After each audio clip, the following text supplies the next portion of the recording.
Hello everybody and welcome back to Automation. Today we are continuing in episode 3 of our Let's Play of Contera, the GT car company and automation-like campaign v4.1. My name is Marcus, and last time we knocked out 2 facelifts of our first model, the Dragonfly, and I asked you guys whether you thought we should prioritize getting an aluminum engine foundry plant or just saving up more money and trying to get the medium plant sooner, and by far people seem to want to shoot for the medium plant sooner. We're going to price it out this episode. I don't know if we're going to be able to afford it or not, but the first thing that I want to do is start working on the new model that's going to replace our Dragonfly, the second generation Dragonfly. I'm going to let the game take just 1 or 2 more months so we unlock this 4-barrel car, because I think that'll be a really nice upgrade to our engine, and then we'll dive right into making the design. Alright, now for body selection, I think we discussed this a little bit last time. We're going to take not this 101-inch coupe body. I want the front engine one. Yeah, this one right here. That is the ticket. Do we have convertible versions of this one? Yes, we do. Okay, perfect.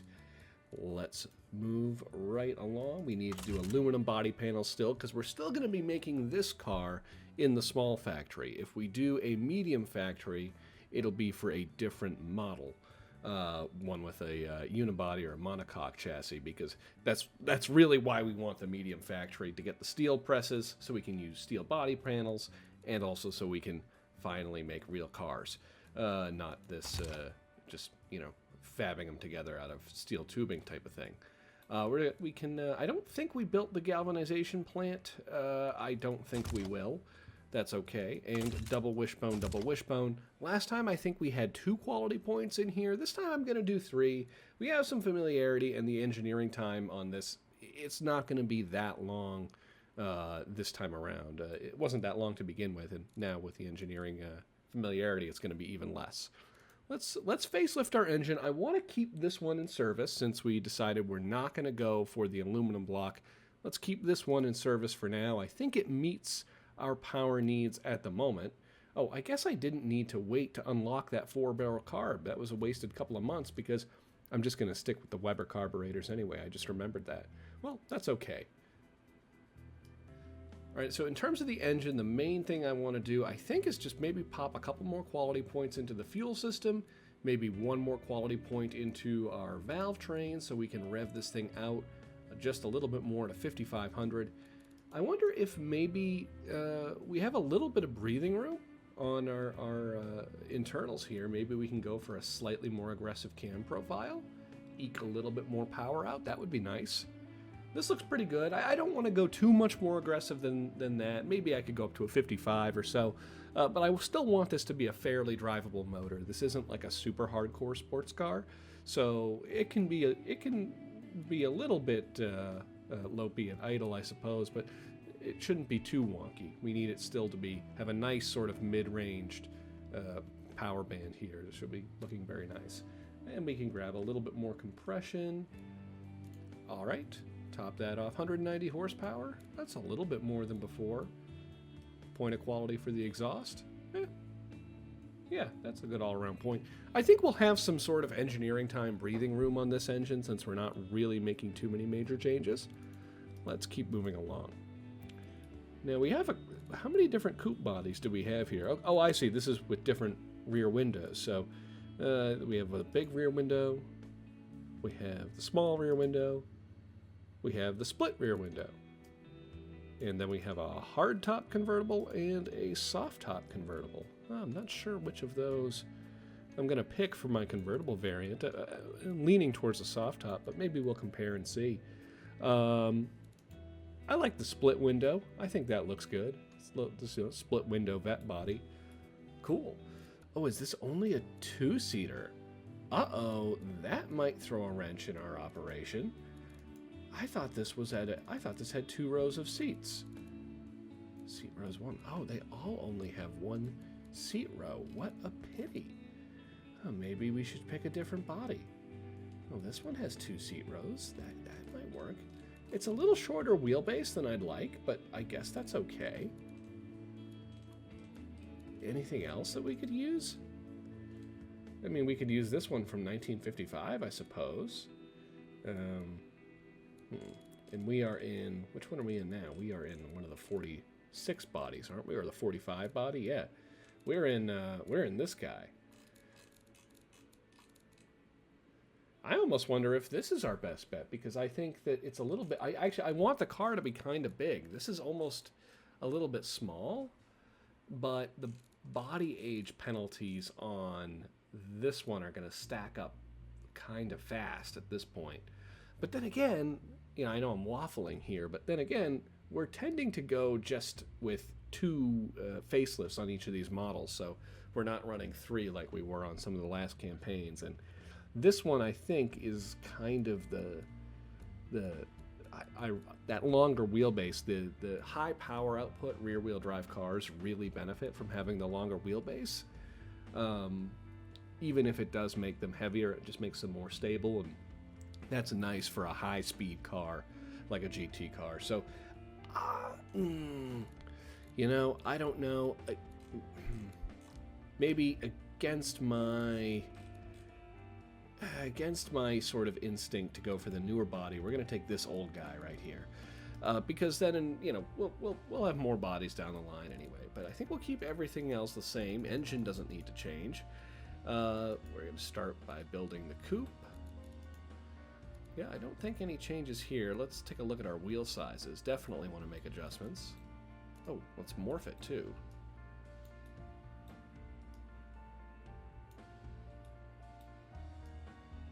Wow, this thing has a huge cabin. I actually think that looks good. Bring the headlights back in. Maybe we can raise the hood a little bit. Can that come back out? I don't want to come that far back out. Bigger, smaller? Smaller looks better. And yeah. Okay, I like the way that looks. That looks a little bit sort of long, low, and sleek. And then I still want to get like 16-inch rims on there. I still want to fit big brakes.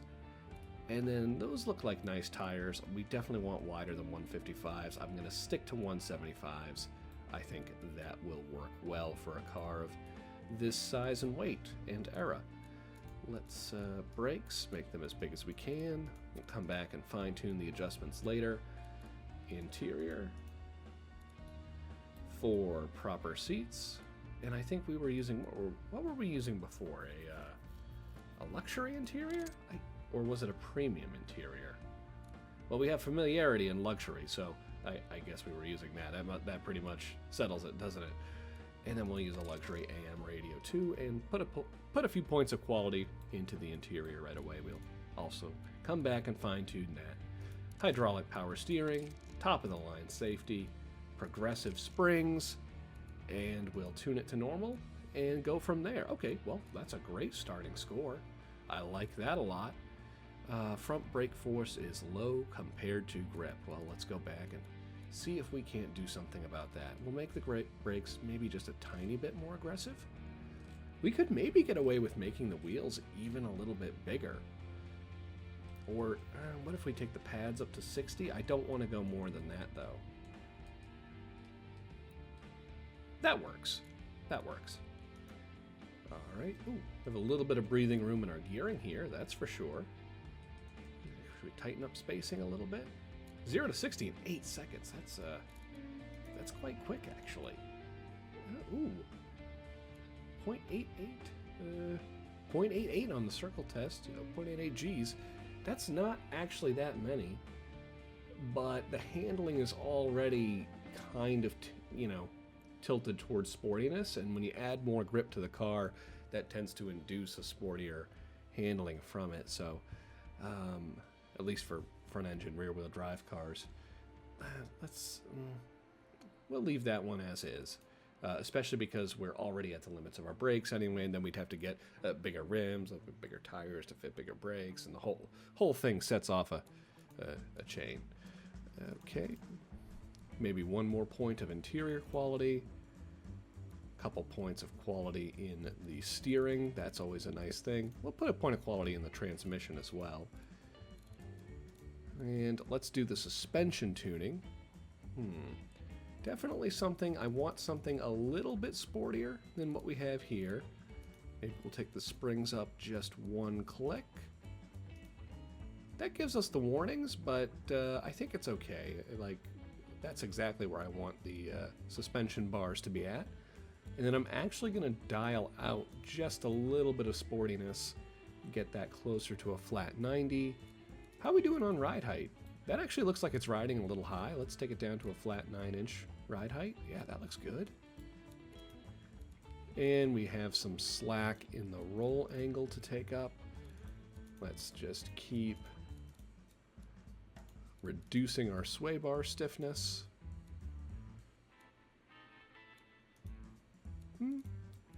That's about perfect, actually. 6 degrees. And maybe just 1 point of quality. All right.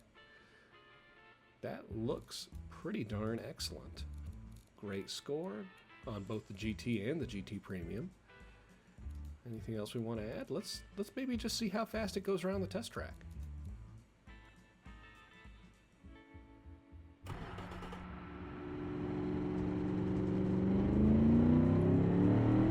Love the sound of that engine.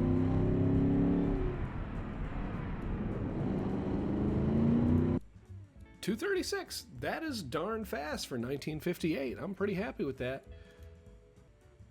Oh, and before we do the convertible, I am going to go back in here. We'll make the design of it, so that way I don't have to design it twice. And then I'll come back with you guys, and we'll do the convertible. See you in just a second.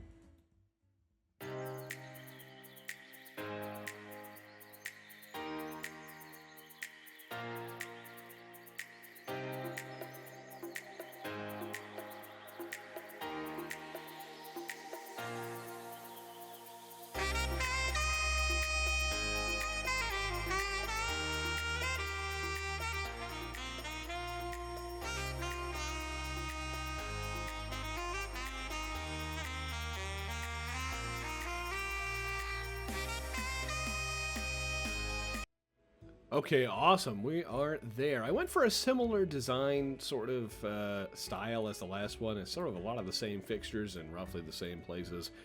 Not all that creative, but the end result looks all right. And I guess it gives continuity. Let's just say that. Let's see here. Any last minute look through? Anything that we want to adjust? I don't think so. I like our tuning.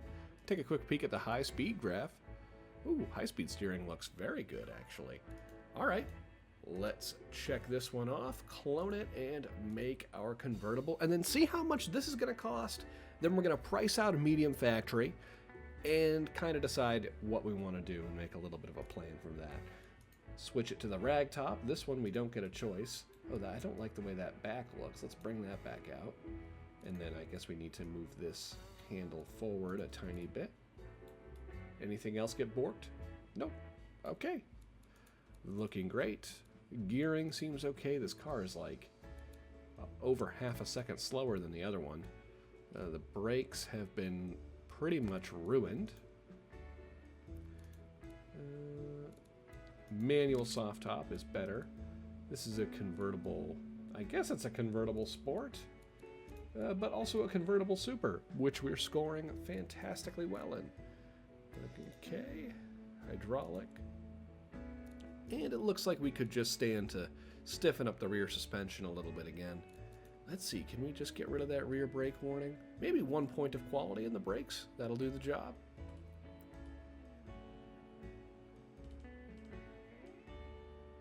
Yeah, I think that's as good as it's going to get.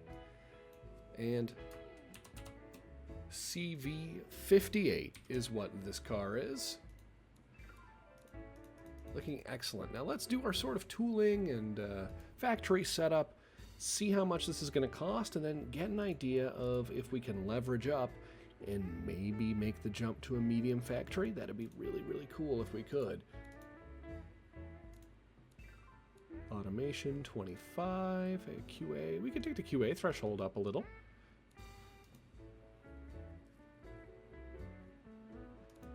Engineering, 93 months, but let's pump funding into it. Actually, let's not pump quite that much funding. Let's run it at about 85. I find that like each it doesn't scale linearly. Like each point you go up the slider adds more than the point before it. So the farther to the extremes on these sliders you go, sort of the less efficiently you're running. That's what I, excuse me, that's what I noticed in this game so far. Let's try to get it to 80, to about 80, maybe 85. Yeah, I think we can afford that. Tooling, take it right down to 25. That's our saving grace. We can take the process down to 40. Okay, now we're down to 60 months. And actually, I think we can probably just leave it there. 60 months is a reasonable engineering time. I'm not compromising on reliability or pressure. We're not adding any, but we have these all right where we want to. Let's move right along to the engine.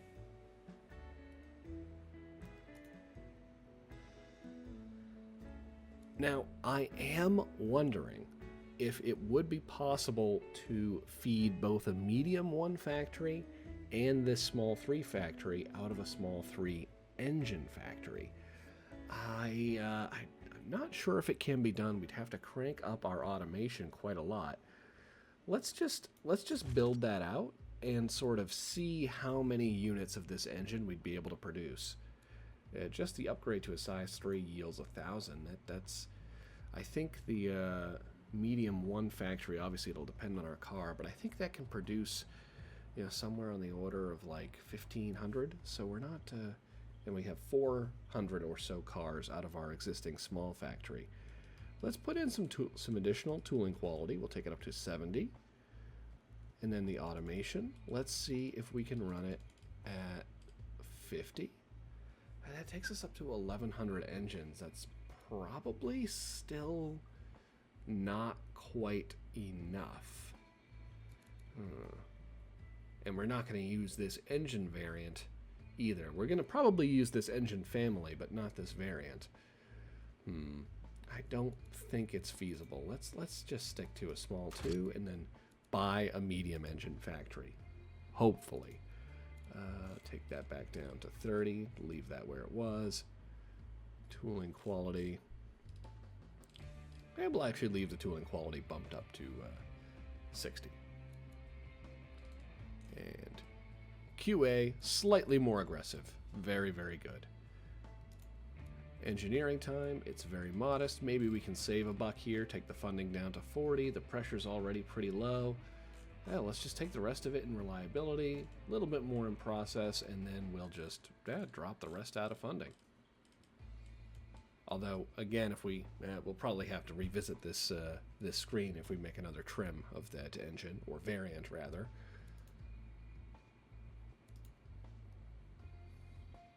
Whew, this car costs $20,000 to make. That's quite a bit more than our old model, but luckily our budgets largely are high enough that we can sustain it.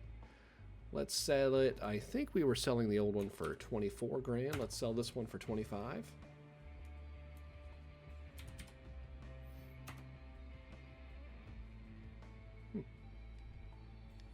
Well, that's a good starting place as any. Now the total cost of this is only about 60 million bucks. That's going to leave us just shy of 200 million left over in cash that we can use to fund a medium factory. And we're also not carrying any debt here at Contera, so we can leverage up and use our borrowing power, borrow against our company valuation to try and get those medium factories up and running.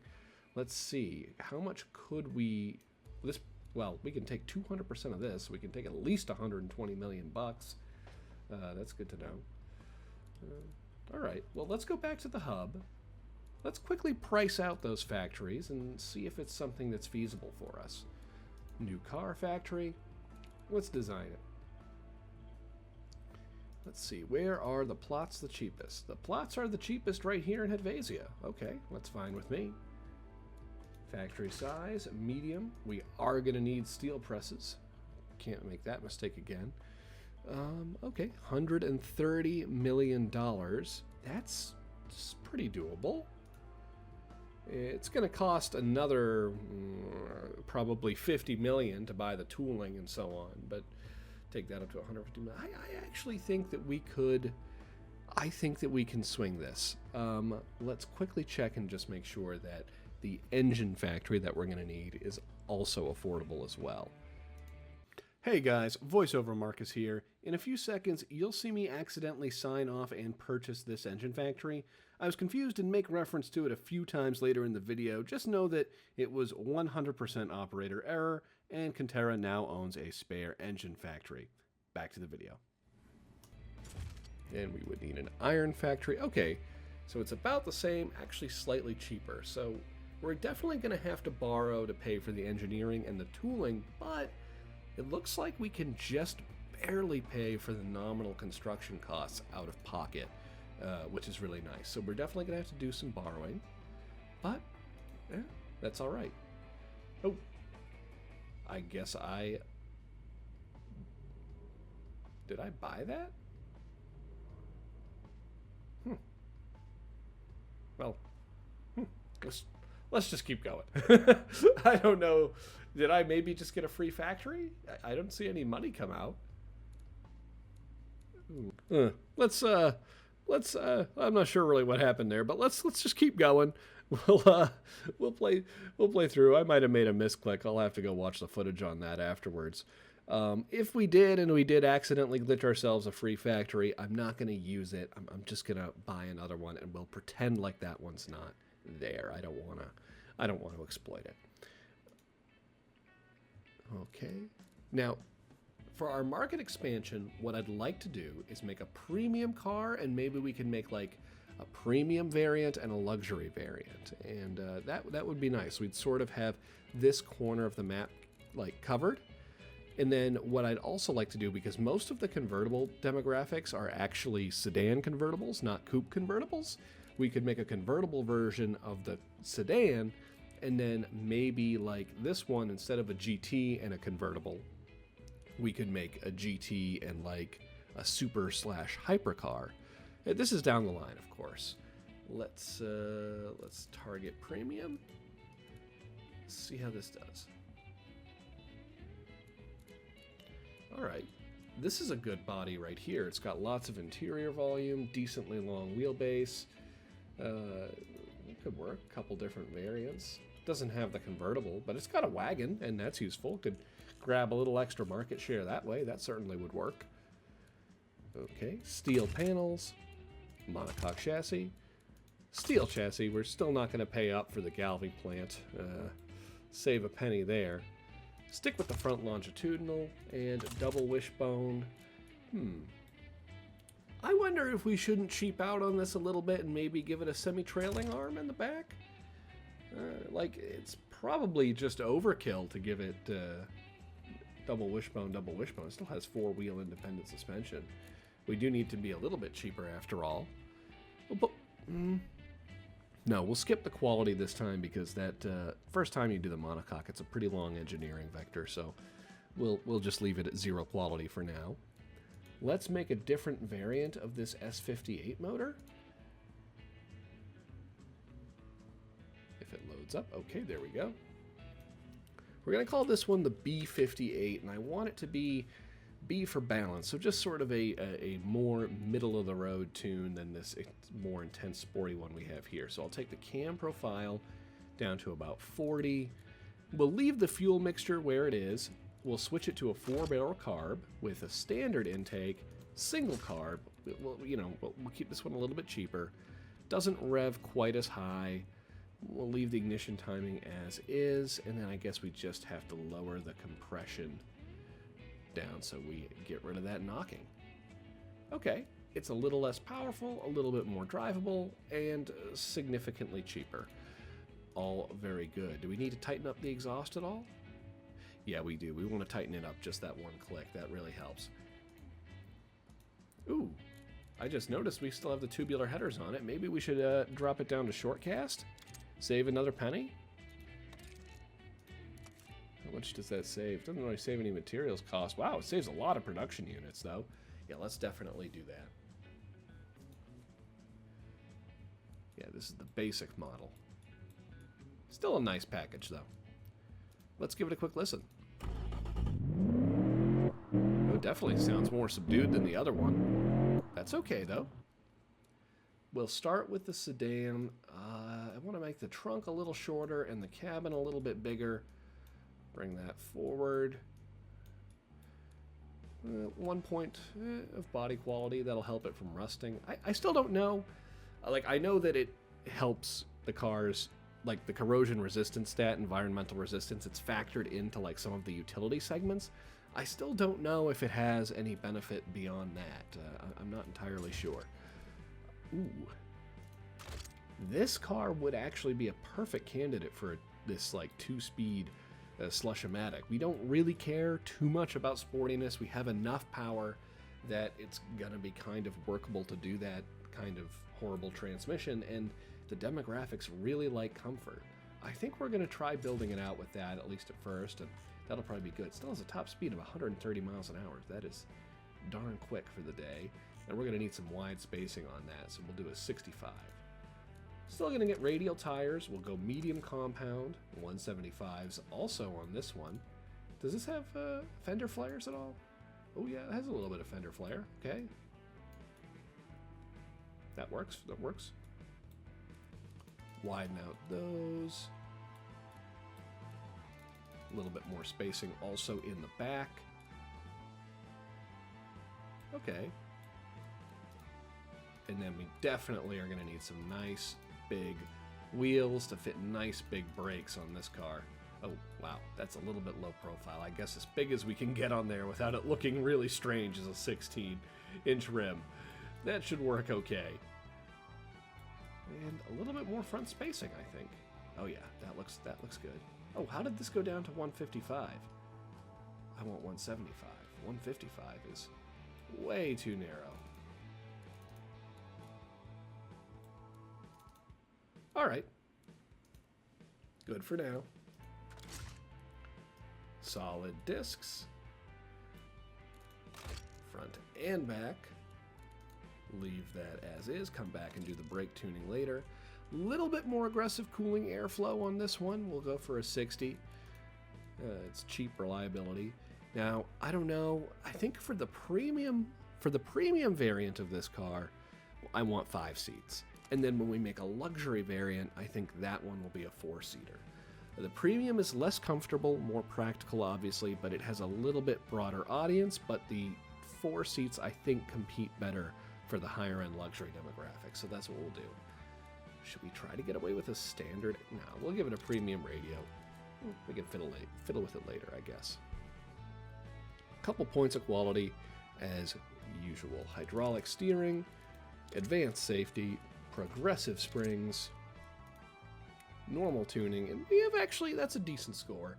Well, would kind of hope to get a little bit higher. Oh, scores really well in family premium. Well, that's a good segment to target as well, so let's just pin that one and still aim for premium though.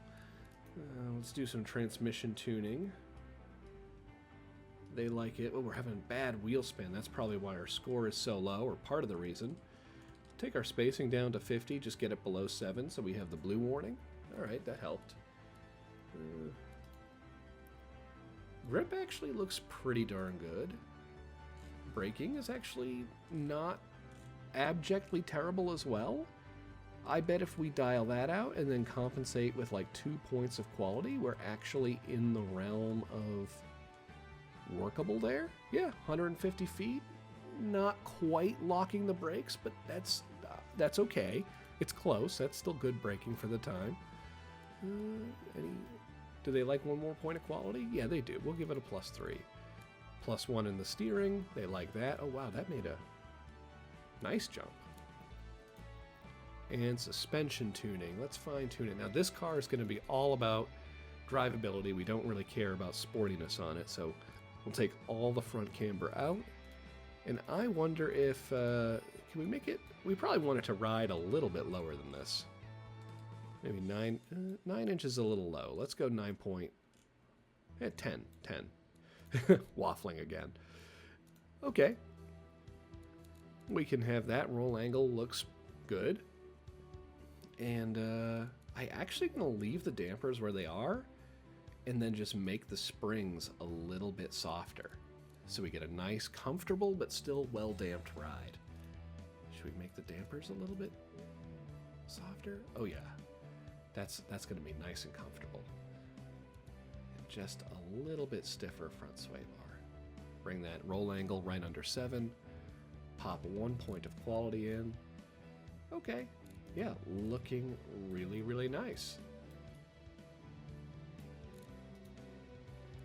Let's check the market, see where else we're scoring well. Okay, not too bad in luxury. Wow, why are we so bad in premium?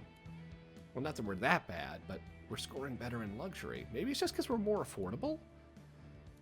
Scoring pretty well in premium budget as well. Good in family premium? Well, still looks promising overall. I'm going to call this car the Aspiration.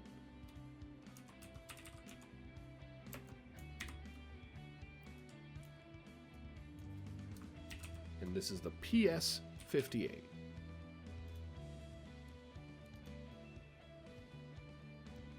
Now, before I go all crazy doing the design and cloning different trims and things like that, let's kind of build this out and see if it's even feasible for us to do it. I know I priced it out before, but as we know from prior videos, I can sometimes miss something here or there. So let's go ahead and just build it right out. Oh, yeah, 208 million. Oh, more expensive than we saw. That's okay though. Still not totally out of reach. Whoo, 77 million on that. Let's take the automation down to 40. We don't need to produce these quite so vigorously. Leave the tooling quality as is. Take the QA threshold down.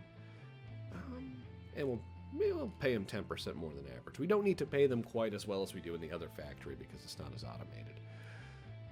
Or rather, not as manual. It's more automated. Engineering management, 84 months. Actually pretty affordable to engineer. I think we could probably fudge that down to the 60, 72 month, 5-6 year neighborhood.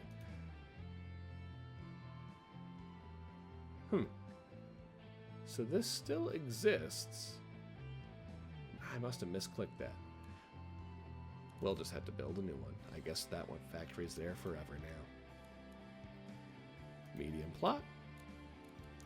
Medium factory. It needs an iron foundry. And we don't really need to produce the S58 in that factory. I wonder if we could probably... maybe we could just build a small factory on the medium plot for now, if we needed to. Take the automation down 40. Tooling quality, QA threshold, take that down. And, yep, pay them a little bit more as well. Engine factory 2. Oh yeah, this is the one already on. Oh, whoops. I still had both trims selected for this one. Yeah, we just want to produce the S58 there.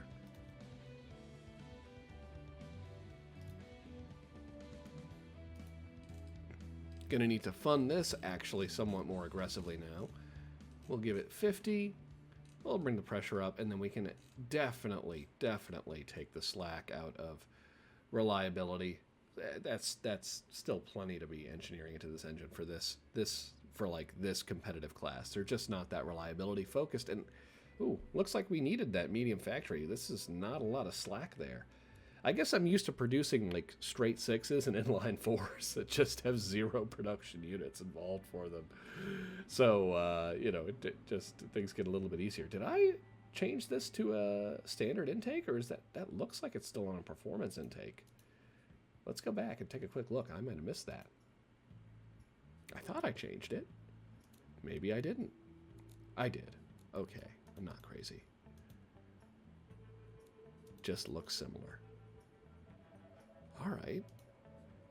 Now the magic moment. Let's just see if we can pay for all this. Oh, well, I guess we'll have to go back and fiddle with this again if we want to do more trims, and I do definitely want to design it. Don't worry.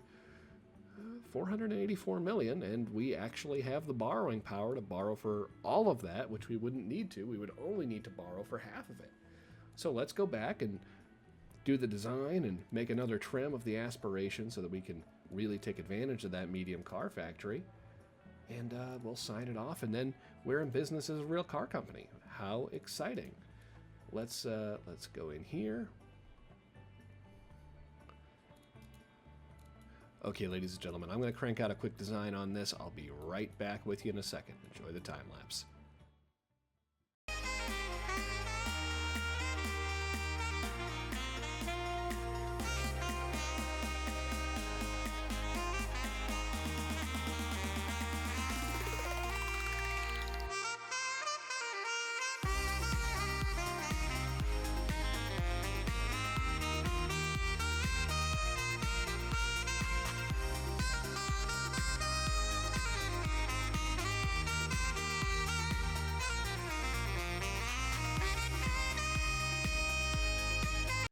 All right, that's going to be our design for the first generation Aspiration. It's, oh, I don't know. Maybe it aspires to being a little bit better looking someday. I'm not entirely sure. I never know with this body if like it's better to build all the stuff up on this top layer here or go lower like I did and then sort of lay back the top one. I don't know. Maybe this one's not quite my finest work, but hey, it looks like a car, and I actually think the back looks pretty cool. I like the way the taillights turned out there. Let's just move right along. All right. Now we're gonna clone it, and then I think, let's take a look at our markets here. I think it would be better to do a luxury version because the family utility premium market's pretty small. Let's go for luxury. Do another sedan, and then if we still have production sort of, room after that, we're not really using the factory, on the next facelift we can introduce a wagon with the family utility premium segment. I don't want to introduce more than 2 trims on the first go around because each trim you do extends the engineering time depending on how different you make it from the other trims. So introducing 2 of them, both of them in a sedan body, I think should keep our engineering time under control, and that is very important. So leave it as a sedan, stick with the automatic, we'll give it luxury and luxury. Oh yes, people like luxury.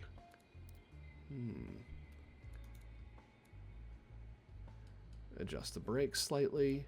Is there any other changes we need to make? It might not be. Soft suspension is still good. Oh yeah. Interesting, this one also just scores better in premium too. Huh. Yeah, very peculiar. I'm actually kind of curious to see how these sign off. So how these sell after we sign them off. Let's take the luxury version around the test track and see what kind of time it gets. I'm not expecting a super impressive number here between the 2,800 pound weight, although that's not too shabby. It's really the 2-speed automatic that's hurting this car. Ooh, yeah, 252. That is not quick for a car with, like, what, 170 or 160 horsepower. Let's do here. It's an LS58, but that's okay. The car is not meant to be quick. It's meant to be comfortable and luxurious.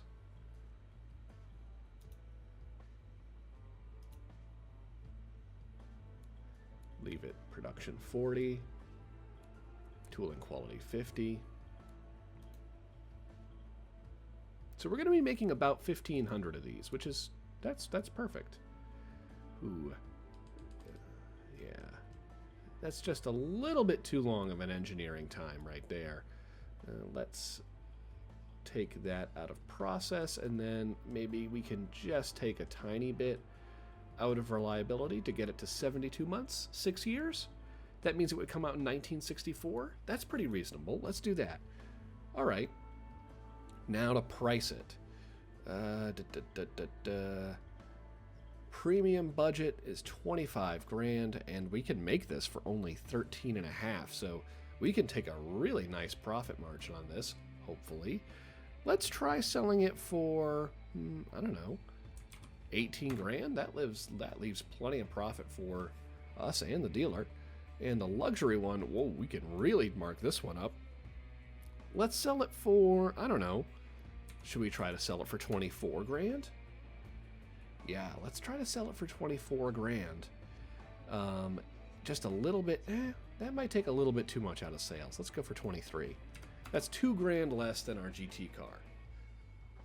I think that sounds about right. Oop, that one didn't take. I must have messed that up. Yeah, there we go.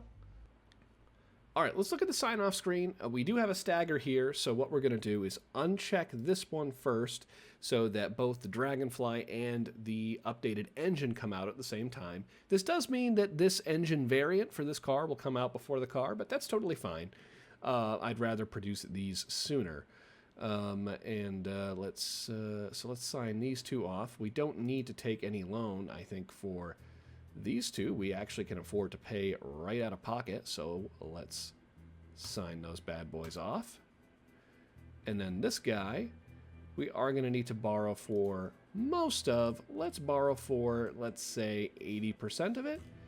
And then we are going to take the loan term out to 72 months. That's going to bring our interest to about $4 million. I think we can afford to pay that. I don't want to go out too much farther than that, or else it's going to be like just paying this loan off forever. So let's sign that bad boy off. Okay, cool. Before I go and hit play, let's take, you guys know it, one last look at the tech pool. I guess we don't need to be dumping money into engine architecture anymore. Semi-clad, this is going to come out in 64. So what techs do I want to rush from 64? 5-speed manual would be nice. So would 2-piston brakes, but we already are in the tech pool for that. Hydropneumatic and gas monotube. Ooh, yes, I do want gas monotube shocks. We don't need to be dumping money into safety. Just +1 in that will be good. Torsion beam, light truck monocoque, mechanical fuel injection. We're going to have all this unlocked. Okay, cool. I guess we don't really need to put anything else in. We're not going to be introducing any new models in 1965 or 64, I think, so we'll take the tech out of body except for one. But I'm going to pop one more tech into chassis, one more tech point into chassis, because that's just a nice all-around boost. It makes things lighter, stiffer, safer, better handling, more comfortable. Just an all-around win. So chassis and fuel system, I think, are the two most important areas to focus on if you're not targeting a specific tech that's really key. These ones seem to yield the most benefit, at least in my opinion. Let's go back to the hub. Do we need to change our marketing? I don't think we really need to change our marketing. I think let's take a peek at it. No, I want to keep the money in my pocket. We're still not super profitable, although we are financially stable. Let's hit play, and let's see how these guys go on sale. I'll see you in a few minutes. And I am pausing here a couple months in real quick, just to let you guys know that we are going to raise prices on the existing GT cars and GT convertibles just a little bit by $1,000 to 26 grand, because these numbers of negative stock are growing slowly. So we are just barely not keeping up with demand. So we're going to raise the prices just slightly. Hopefully that fixes it. All right, I'm going to slow it down here. Back with you guys. We are, as you can see, losing quite a bit of money per turn. Still have cash in the bank. But our second generation Dragonfly is about to go on sale. Let's see how it does. Hopefully it helps us pay for some of this factory construction, and especially because I guess I now have 3 engine factories. Oops. We'll put it to work soon enough if we do. All right, and this is where we're going to pause it for today. You can see now our Aspiration is on sale out of the medium factory, and we are selling lots and lots and lots of those. Well, by our standards, we're selling over 4 times as many as we are the other one, and selling very profitably. We're repaying our loan. Our credit rating is improving. This is really exciting. It's really good to have a medium factory this early on in the game online by 1964. I'm sure other people have gotten one online earlier, but this is still pretty good. And wow, we are in a lot of negative stock for our GT car. I'm going to have to raise the price for that. I think that's where we'll call it quits for the automation segment of today's video. Really exciting place to stop. Let's export one of the sedans, and we'll take the convertible this time, just for kicks, of the Dragonfly. We'll drive them around, see how they are in Beamng.drive, and then we'll talk a little bit about what we want to do next at the company. I'll see you guys over in Beam. Okay, we're here in Beamng.drive with the Aspiration one. Got the premium sedan here. Taking it for a spin. I have been hooning it around Small Island map a little bit. I wanted to see how it handled the bumps and road imperfections on this track, and the answer is extremely well. Very, very comfortable riding car by all appearances, and actually quite good handling as well. I'm very surprised. A lot of times the cars with the semi-trailing rear arms in automation, or rather in Beamng.drive, when you export them, they don't handle all that well, especially if they're rear-wheel drive, but this one handles just fine. The rear end feels very, very planted, except under extremely hard braking. The only thing that I think this car would really, really benefit from, and it's done a disservice by, is its 2-speed automatic, and it would really benefit from a 3-speed. The issue is that once you get north of about 40 miles an hour, it kicks down a gear, and the engine just bogs down around 2,000 RPM. Just one more gear would really help that engine use its power where it's really needed, get you up motivated better in the sort of 40 to 80 mile an hour range. It would make a big, big difference. But as long as it's in first of 2 gears, it's very, very spry, and you know, if you give it enough running room, it'll get up to speed in that second gear. It does have the power to get it, just can't really put it down all that well. Let's pop over to the automation test track, take the GT car for a spin. That should be kind of fun and kind of exciting. Really, really happy with the way this car turned out, though, overall. This has been just an absolute pleasure to drive. I'll see you guys over at the test track. Here she is, the second generation Dragonfly. It kind of has a very long trunk. The more I look at it, like, yeah, I don't know, just a very long trunk, long tail on this car. Well, that's all right, though. Let's see how it drives. That's the important thing. Gets off the line pretty well. Can't wait to get a 5-speed in these cars. Really, really could use it.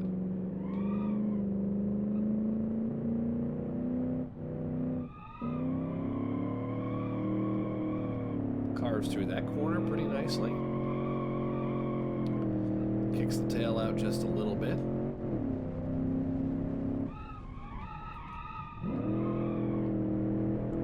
Floats through there really well. Let's take it easy.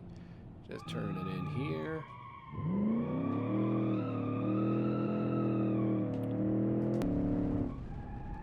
So it's unclear to me if it's because it's a convertible or just because maybe it's bigger and heavier than the old model. This car actually doesn't feel quite as nimble. It does feel, conversely, a little bit more stable and planted, I think, than the old model, which is not the worst thing in the world. But like I said, it could just be that we're driving the heavier convertible variant, and that's what's making it feel a little bit more sluggish. Still actually a very nice car to drive, though, and not all that slow. Pulls really nice, sounds good. Tends to plow a little bit into corners, but not too bad, and it stops just beautifully. Really would have had excellent braking for a car of the time. This is a really nice build to drive, actually, overall. It's just a little bit more stable, not quite as nimble as the old car was, but it stops fantastically. It just handles with a remarkable controllability. Yeah, just a nice, forgiving, but reasonably quick car as well. It's you can feel that it's got a reasonably powerful engine, and it definitely has some legs. It just leans into the corners, digs in really nicely. We've produced some really nice driving builds out of this playthrough so far. They're a far cry from the budget cars that we were doing on the last one. I will say that it has made for some more pleasant cars to drive, certainly. Let me know what you guys want to see next. Now we have a medium engine factory, a medium car factory, and another medium engine factory that I bought by accident, and we should put to work in our next episode. Let me know what you guys want to see. We have a little bit more latitude of the directions that we can take now. We might have to go one more episode before we can make another factory expansion, but after that we should be in rapid growth mode and thinking about what kind of markets we want to conquer next. As always, thank you guys so much for watching. I'll see you next time. Bye.